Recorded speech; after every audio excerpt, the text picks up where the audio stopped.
आपके बीच में प्रयाग गंगा स्टूडियो भाई आशीष यादव जी के नेतृत्व में एक हास्य रस कविता पेश है। 4 लाइन कवि जी भूमिका दिए मास्टर।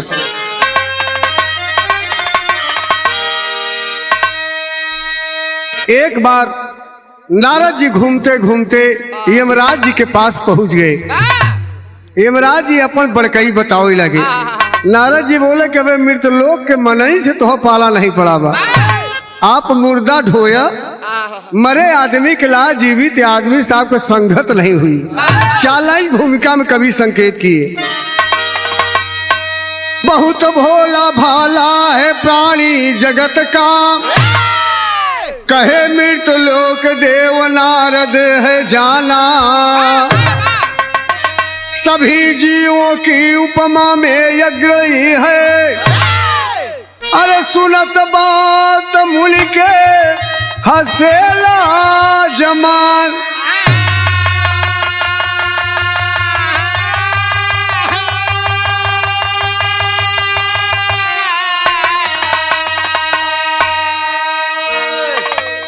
बहुत धर्म मानो बचाता सही है, पर करता चला कि ये जाने जा।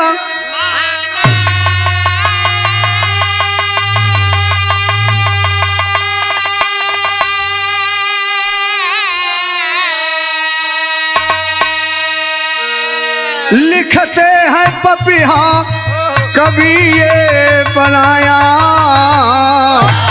महिमा जगत का ये जाने जनाया।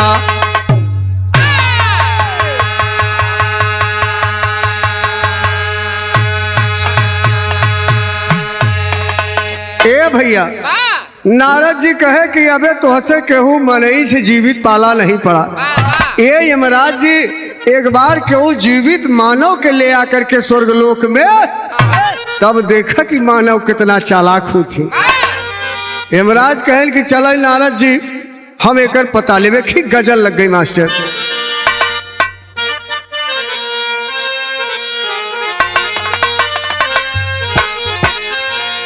कौनो आशिक अपने महबूबा से कहता है, क्या कहता है कि अरे पागल नजरे, अब पागल नजरे दिल दीवाना लगता है, दीवाना लगता है।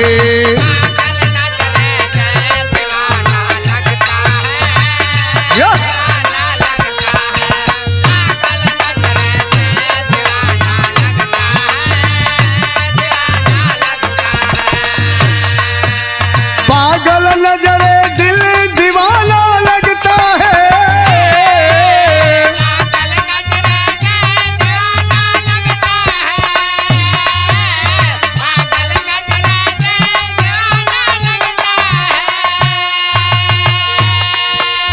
पागल नजरा दिल दीवाना लगता है।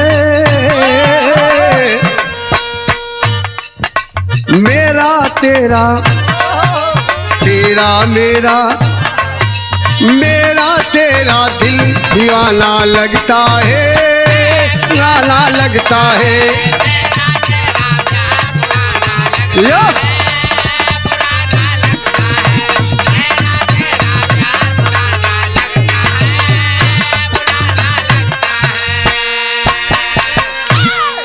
नारद जी कहन के महाराज जब लई आए देवा जिंदा मनई तब तो है औकात मालूम हो जाए।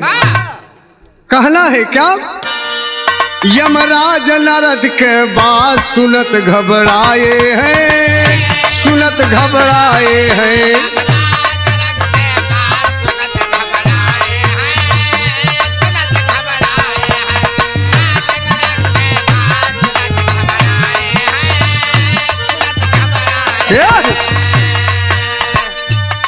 यमराज नारद के बात सुनत घबराए हैं,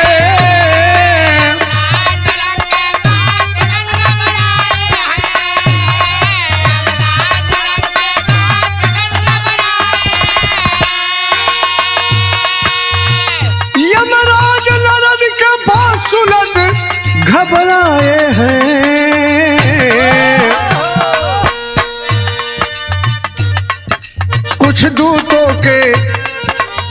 कुछ दूतों को पास हो अपने बुलाए हैं बुला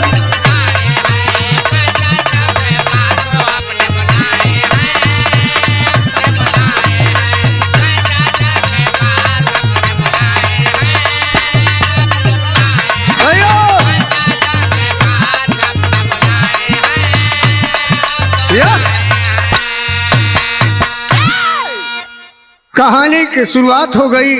यमराज अपने दूत के बुलाए कि बेटा जा एक गांव में लखन नाम के पटवारी है और उस आदमी की जिंदा लेकर के आओ।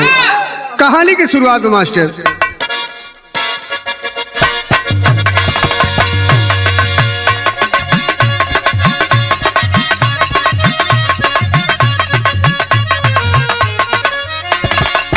नारद की बात सुनी यमराज जी घबराए हैं। नारद की बात सुनी यमराज जी घबराए हैं। कुछ दूतों को अपने पास में बुलाए हैं।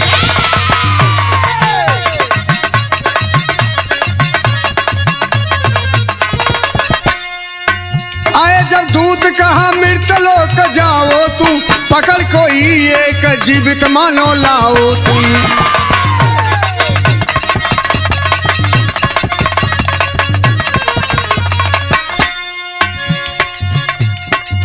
दूत यमराज के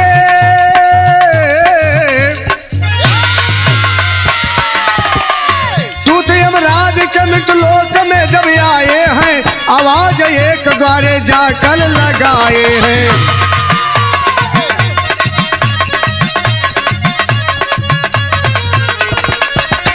बात के समझ ले भैया। दूत आए मृतलोक में। लखन पटवारी अपने घरे में काम करत रहे। आवाज लगा लखन किसका नाम है? कहीं भैया लखन तो हमारा ही नाम हो। कहीं चला कहीं कहाँ? कहे नहीं आपके यमराज जी बुलाए हैं स्वर्गलोक चलना है। कहीं क्या कहीं चलिए जीवी सही चलना। कहा दिमाग खराब हो तो जा था कि कुछ किहे पड़े हल्कार करेजा को दूत लौट गए और जाय के महाराज से कहे महाराज कहे का कहे बड़ा जबरदस्त आदमी बा बड़ा हट्टा कट्टा मोटा ताजा आदमी कहे जवन डांट डांटे सब सोचा के रह गए मृत लोक में हमारा महाराज हम चलाया हुआ 8-10 दूत भेज दिए और जब आए पकड़ के तब महाराज हर लखन पटवारू के दिमाग गड़बड़ा और जब गड़बड़ा देखी तर्ज लगे मास्टर।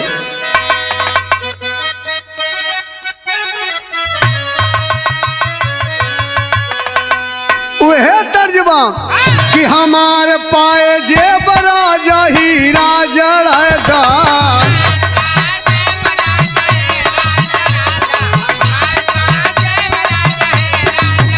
अरे मन के जहाजिया कब मन के जहाजिया या कसवई उड़ाई दा हमार पाए जेबरा हीरा जड़दा।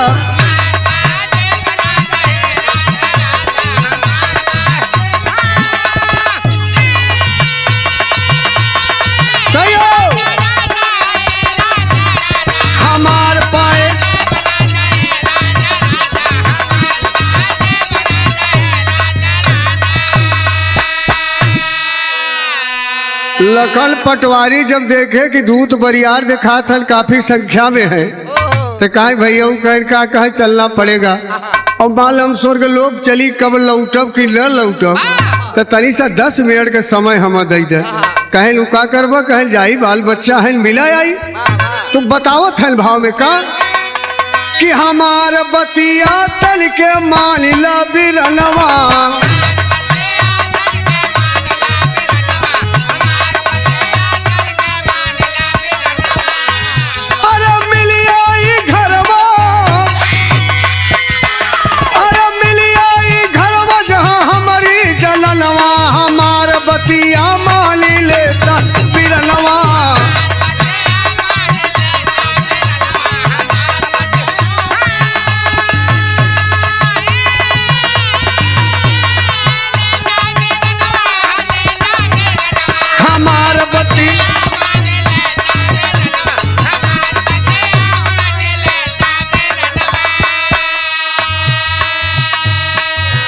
लखन कहन महाराज हमारे 2-3 ठी लड़का हैं कम से कम मुलाकात भेंट कैले बतावत है का 2-3 घरवा में हमारे सुगनावा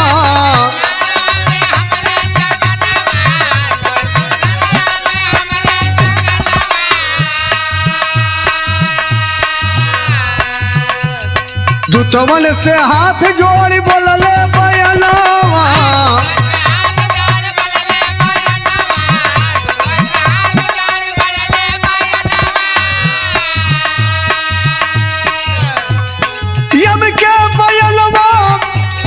यम के बयनवा से बरसे नयनवा हमार बतिया तन के मालिला बिरनवा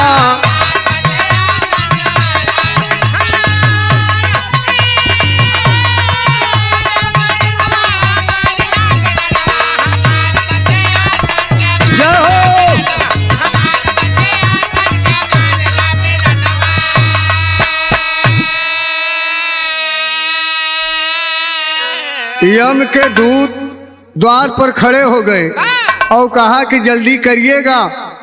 और लाला पटवारी लखन पटवारी जब घर में गए तो एक दस्तावेज तैयार किए कहीं चला अब लैते चलत है जिंदा तो हम तो दिखाऊ बहुत स्वर्ग लोक में कि मानव में कितनी शक्ति और दिमाग बा। एक ही बनाए पत्र और पत्र में उसमें विष्णु भगवान का मोहर वहल आलू को बनत नहीं महाराज वो आलू को ठप्पा बनाए के विष्णु भगवान का आज्ञाकारी बनाए के और उनकर मोहर लगा दिए और का लिखा वो के बंद करके जेबा में डाल के चल दिए। तर्ज लगे खी मास्टर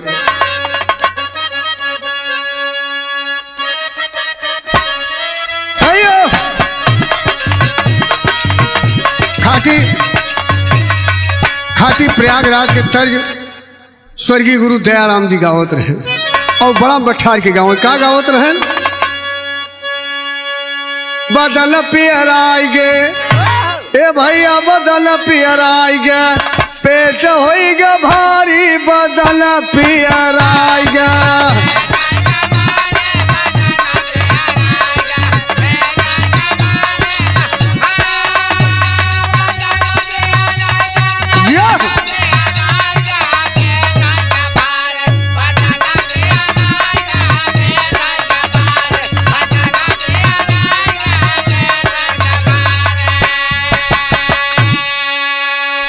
ए भैया तैयारी कई के और लाला केहन का लखन पटवारी पत्र बनाए के चल दिए तरचे पत्ती और बढ़िया मास्टर कहना है का कहना है हाय बना के परवाना चला है पटवारी बना के परवाना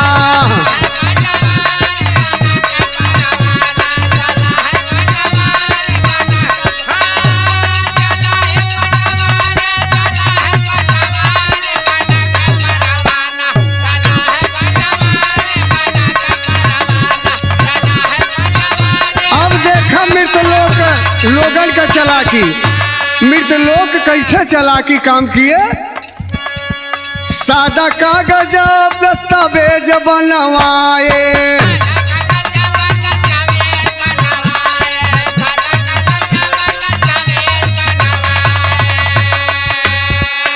विष्णु वाली यज्ञकारी नीति अपनाए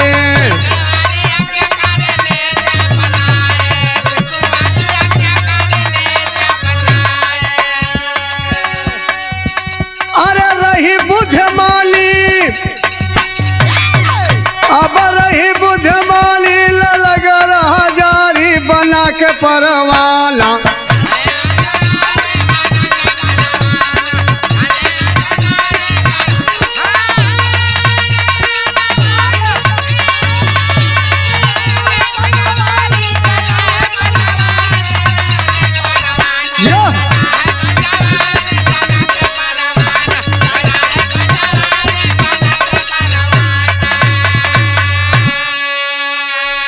और पटवारी लखन आगे आगे दूत पीछे पीछे लखन कहा चला दादा का बेटवा हरे पहुँचबा तब फैसला हुए। और जब वहां पहुंचे तब कवि जी लिखे का लिखे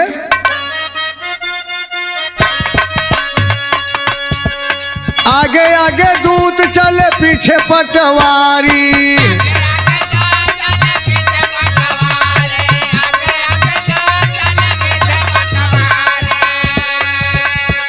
मुहावा बनाई जब पहुंचा दुआरी।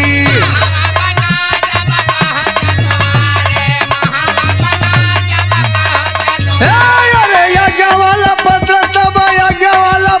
तब दिहले लिकारी बना के परवाला।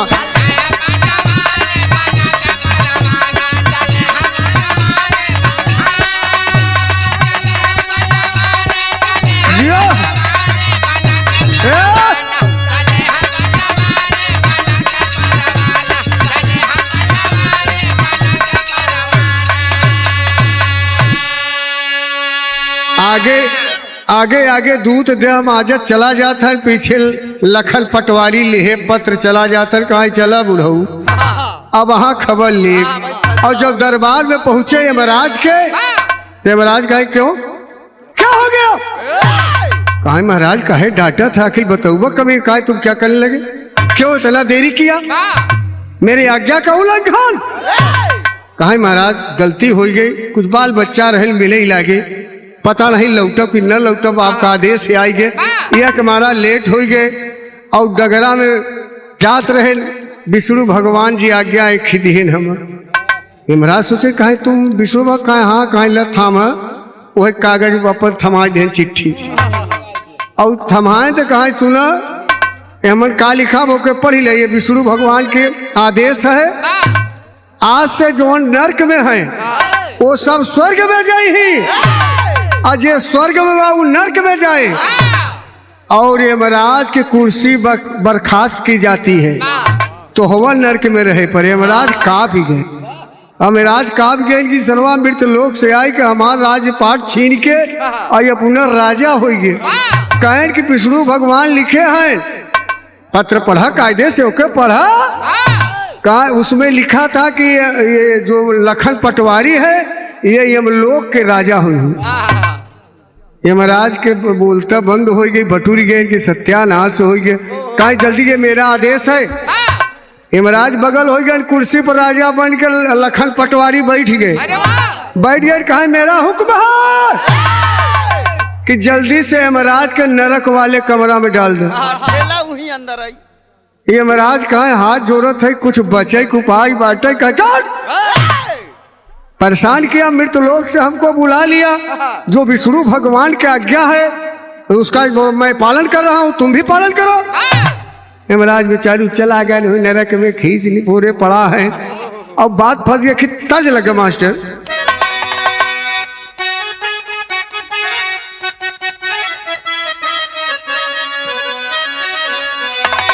तरह जो है बात कि यार लगत फगुनावा, अरे लगत फगुनावा, अरे उड़े लगा रदी हो मोरी देहिया भैला बापी यार हरदी हो मोरी।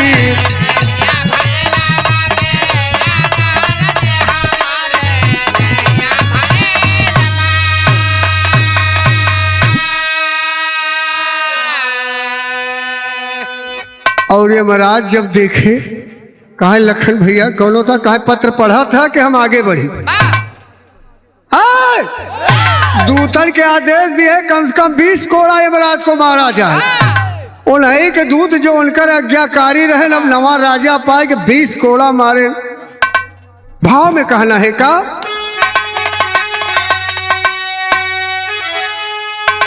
वह बात कहना है कि यार पावत परवाना यम, अरे पावत परवाना यम, अरे बुझाया गईले हो है राजा वाली बातिया भूलाया गईले हो है।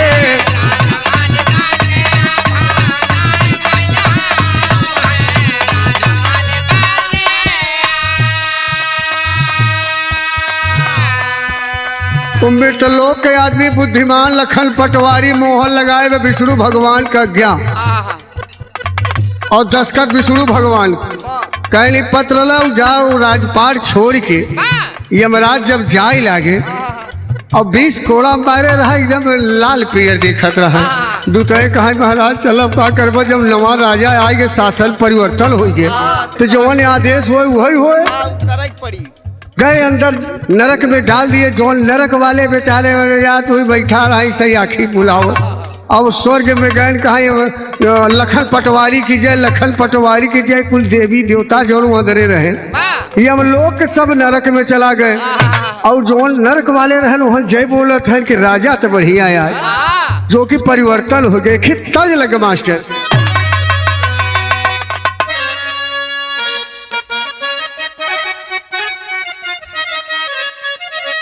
बिरहा के टेरी में कवि जी लिखे हो का लिखे मास्टर कि चालाकी पटवारी का सुना, अरे मोरे राम हो राम हो चालाकी पटवारी का सुना। आज्ञा आज्ञा पत्र बना कर अधिकार के अधिकारी,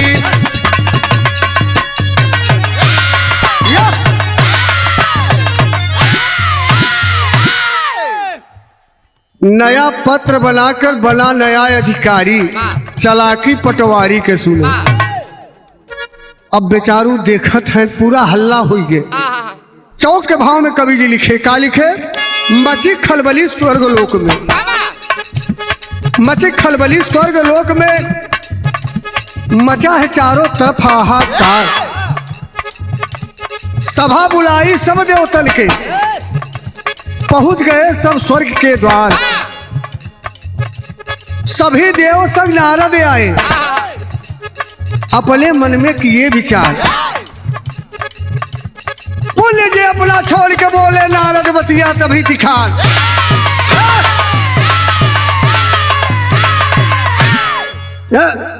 नारद भी साथ में सभी देवतन के आए।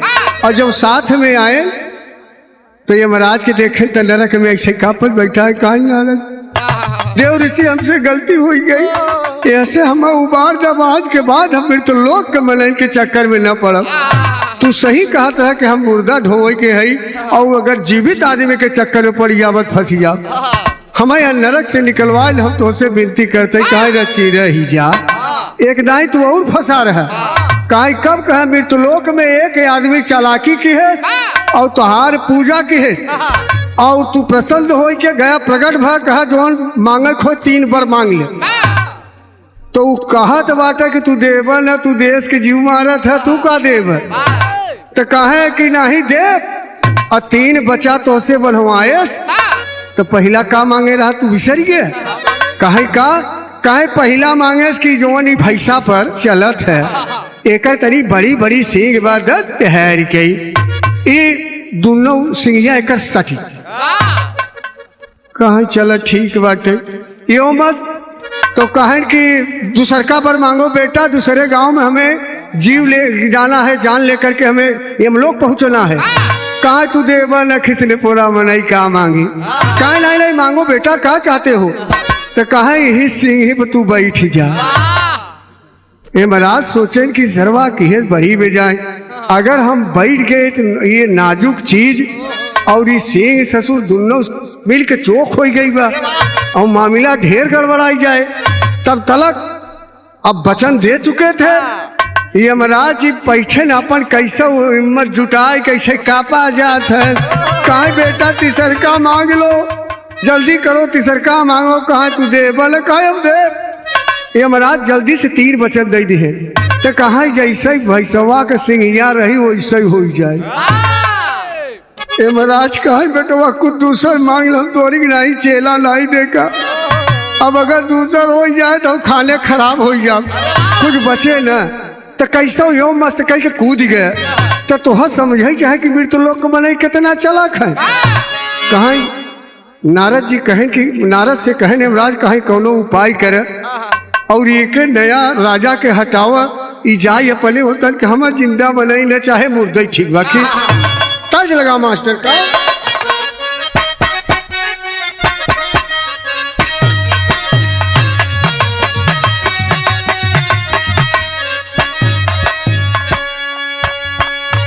कौनो गर्मी के टाइम में दुल्हन अपने ससुराल में गई और सुहाग रात बीता सवेर भर तमाम सखी सहेली कहिन के हे दीदी हे भौजी अकेला ही रसगुल्ला कहे तब का भ कहे हम तो कुछ मिले तो बतावा तो दुल्हनिया का तरतिया पड़ई गरमिया ना डोलई पावा नवाना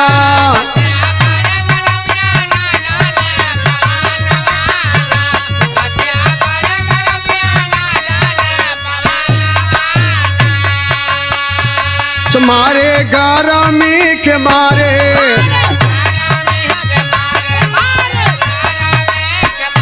सैया सोवेला दुआरे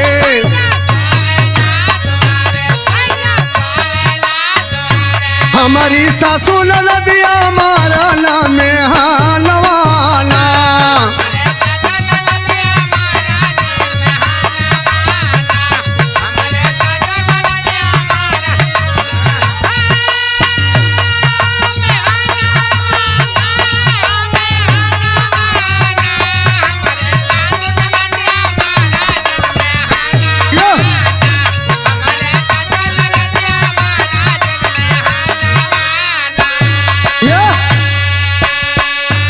नारद जाय के भगवान विष्णु से बताए कि महाराज मामला फंस गया बा।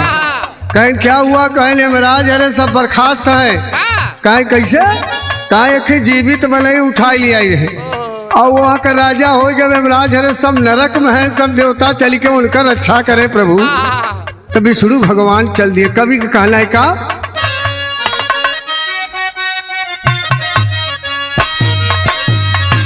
बतिया सुन के भैया विष्णु किए पयानवाना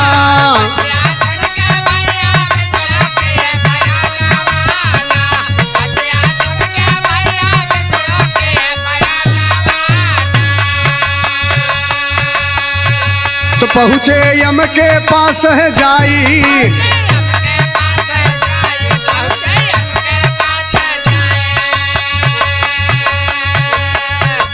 बोले बतिया है हर साई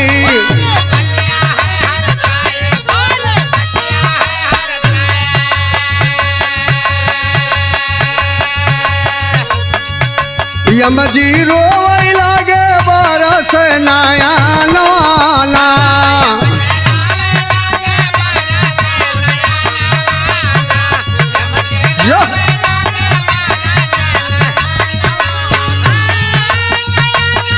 जो हो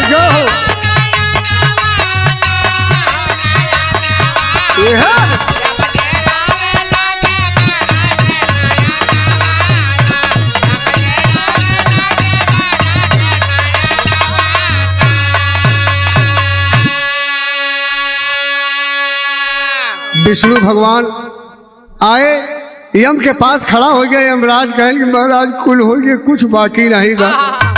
कहें आखिर बात क्या है, क्यों ऐसा हुआ? कहे महाराज एक दिन नारद के बात पर कहे में आई गए ये कहें तो हम मुर्दा से पाला भवा जिंदा मनई से नहीं पाला बा और महाराज देख लिया हमार जिंदगी बचाओ। भगवान विष्णु मनई मन मुस्कियाए और कहें घबरा मत रुक। तो भगवान किए का और जब बुलाए तो तर्ज लगा मास्टर का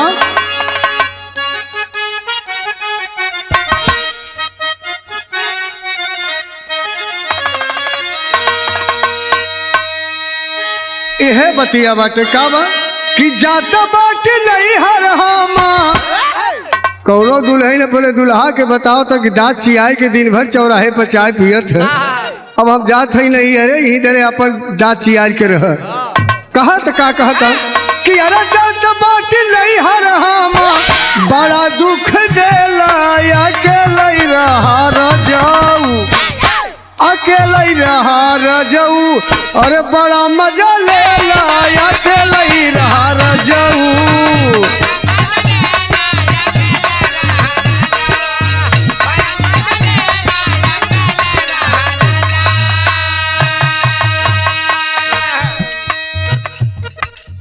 भगवान विष्णु लखन पटवारी को बुलाया है भाई आओ यार। लखन पटवारी कहे महाराज आदेश। कहें तुमने मेरे साथ भी चालाकी कर दिया। मैंने कब पत्र जारी किया और मोहर लगा दिया। कहें साहब महाराज अब का बताई, ये हमार जबरी बोला कि हमारे बेटवा मेहरारू से नहीं मिली थी। कहें ठीक है ऐसा करो, इसे नरक में डाल दिया जाए, लखन पटवारी को नरक में डाला जाए। कहा गड़गड़ाए कि विष्णु भगवान गोले पकड़ लिए लखन पटवारी। कहा महाराज माफ करें, अबे हमारी उम्र कहाँ पूरी भई बा, ये हम जबरी लेके आई रहे और तो अबे तो हमार उम्र बाकी, हम मृत लोक में जाए दे और कुछ हम व्यवस्था भी चाहे। ते महाराज कहती देखे भगवान विष्णु मुस्कियाए लागल, कहीं जाए कहे अगर न जाए जाबा तो अगर हम मृतलोक में जा तो तोहार पचन के बड़ी बुराई बतला कि देवी देवतन के पूजा के से कोई मतलब नहीं। अरे कैसे नरक में जाब, आप स्वयं भगवान विष्णु हैं और स्वयं आपको दर्शन पाया तो दर्शन मात्र से धन्य हो गया। तो हम नरक थोड़ी जाब, हम तो स्वर्ग जाब। कहन कि ओ कहन महाराज बतावा कि मृतलोक मनई तोहार पूजा कई के और कथा सुन के स्वर्ग भी ने मरत है और हम स्वयं आपका दर्शन पावा। विष्णु भगवान का इनकर तैयारी कर तर्ज लग मास्टर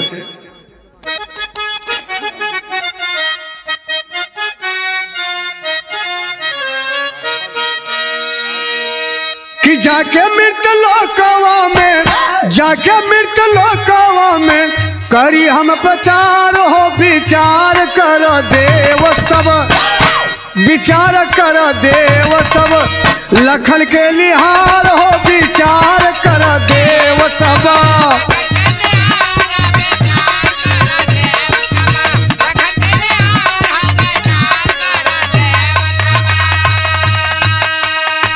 कहली बात मान ल, अगर मेरे साथ अन्याय होए तो हम मृतलोक में जाए कि तोहार लोगन के तली बुराई बतलाव कि तोहार पचन पूजा पाठ सब ठप्प हो जाए।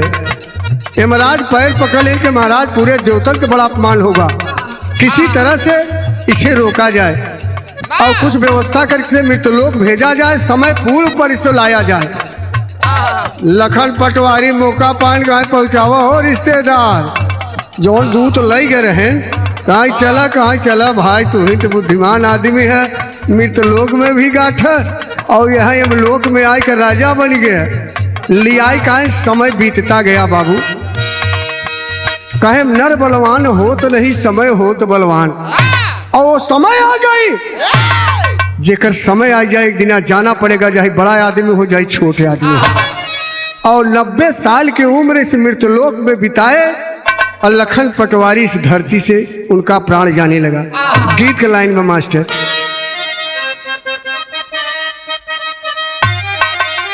यह कवि जी लिखे कि पिया परदेश गईले तार लागल छोटिया में,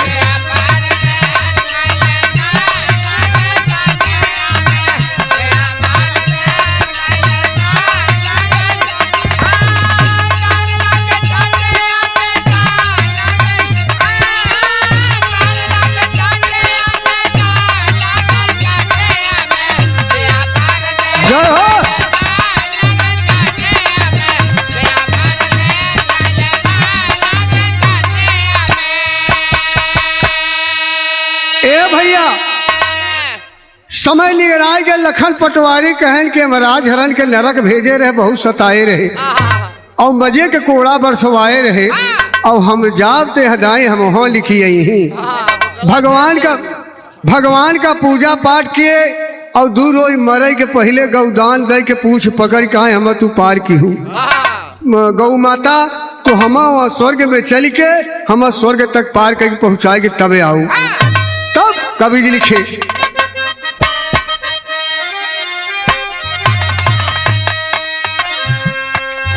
छोड़ी के भवनवा चल दी हाले जवानावा हो,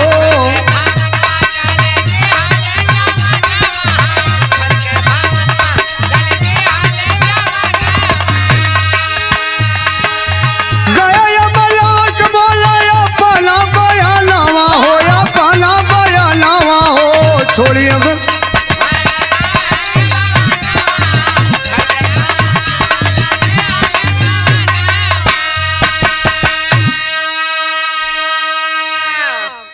यमराज के पास। कहन महाराज हम आएंगे। कहाँ आएंगे? कहना कहाँ ले आओ इनका लेखा जोखा देखा जाए। कहा कि बताओ पहले पाप वाला देखा जाए कि पुण्य वाला। कहा ये महाराज पहले पुण्य वाला देख ही लेते, पाप वाला बाद में देखे। फिर दिमाग लगा दिए लखन पटवारी। कहे पहले पुण्य वाला देख ही ले। और गैया के बगल में खड़ा किए रहे। कहीं देखा, कहें कि हाँ मरत मरावर काम तो किए है, कुछ दान पुण्य किए है, पूजा पाठ किए है, ब्राह्मणन के दान भी दिए है, काम तो बढ़िया बा। तोहार कहा ना ये काम और समझ ले। हम गंगा गाय माता के संकल्प किया, इनसे वादा किए कि माई तू गाय हो और संसार का महतारी है, हमारा वो हमन स्वर्ग में पहुंचाए के तब ही वापस लिहूं। यमराज का नहीं हरगिज नहीं होगा, तुमने गलत काम बहुत किया है इसलिए तुम्हें नरक में जाना पड़ेगा। और गैया उठाए से गया धर कैसे उठा के फेंके न, यमराज गिरे धड़ाम से। और जब यमराज गिर गए भागे लगे लफड़ा तफरी मच गए। विष्णु भगवान की फिर खबर नारद जी दिए। कहा फिर गड़बड़ान बा। कहन कहा लखन पटवारी फिर आई गया। अब ओकर आत्मा आए गए। वो कहा था स्वर्ग जाबे, ये कहा था नरक। आए देखे विष्णु भगवान फैसला के है। गीत के लाइन में मास्टर पहापट में कवि जी लिखे। क्या लिखे?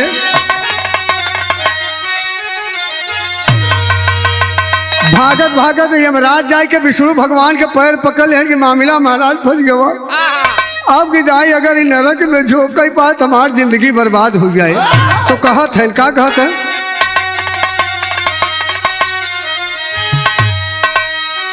कहे बड़ा चतुर बाम मृत लोक के मनई अखिया बरसेला। यमराज जी बोला लगे बतिया अखिया बरसेला।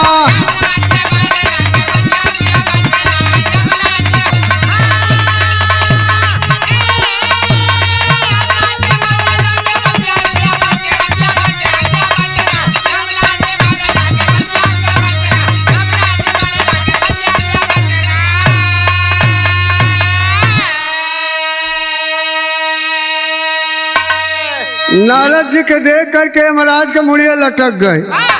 नारद जी का हरकत कहा जैसे उखी के कहा गड़बड़ाई गया।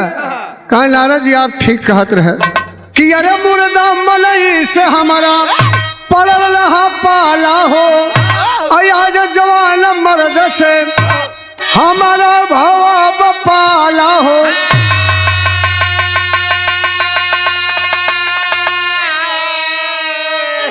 जीवन में ऐसा सहला न सतिया अखिया बरसेली। और नारद हमारा पूरा कर कृतिया यसिया।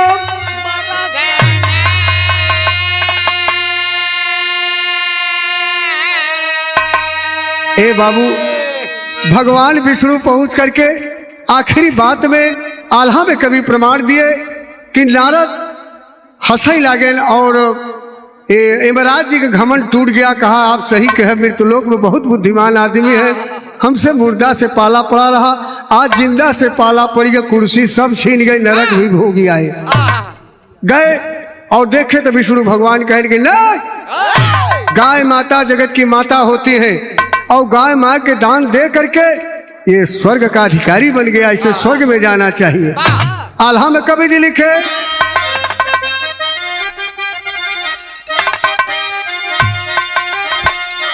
लखन पटवारी बोले अरे धाई के चरनिया दादा। आगवक बाती या सुनो हो श्री।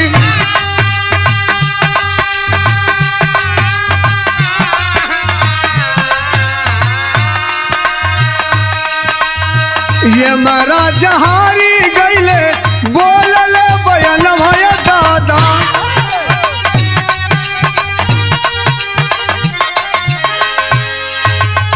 बोलले बतलिया विष्णु गईले हारा।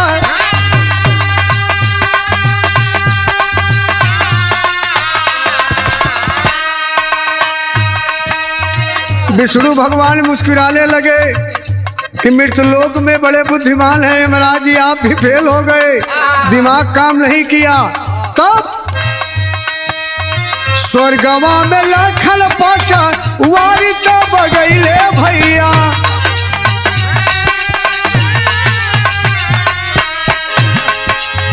गैया मैया से लिहला नहीं अइला गा। जिया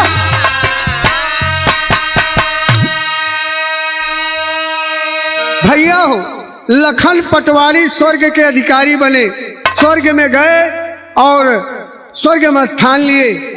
गाने का मतलब यह है कि अब कर्म धर्म आप अच्छा करेंगे, जिस हिसाब से रहेंगे उसी का फल वहां जाने पर मिलेगा।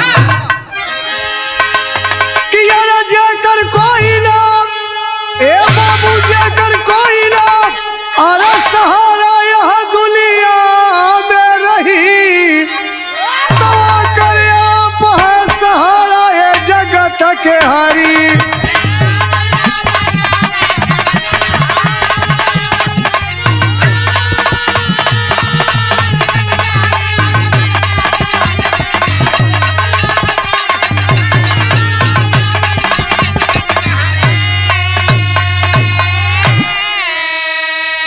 लखन पटवारी भगवान विष्णु के पैर छू करके प्रणाम किए, कहा प्रभु आपने न्याय किया और धर्म की रक्षा किया, कोटि कोटि आपको प्रणाम। आपके शरण में जो आएगा हमेशा सुखी रहेगा। आखिरी बात कवि जी लिखे,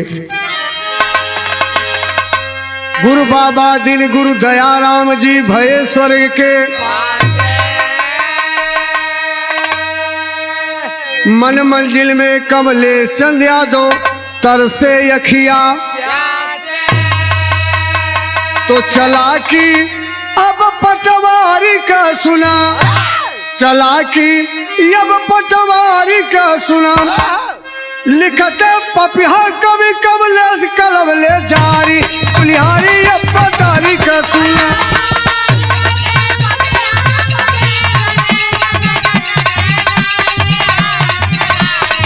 पटवारी का सुना,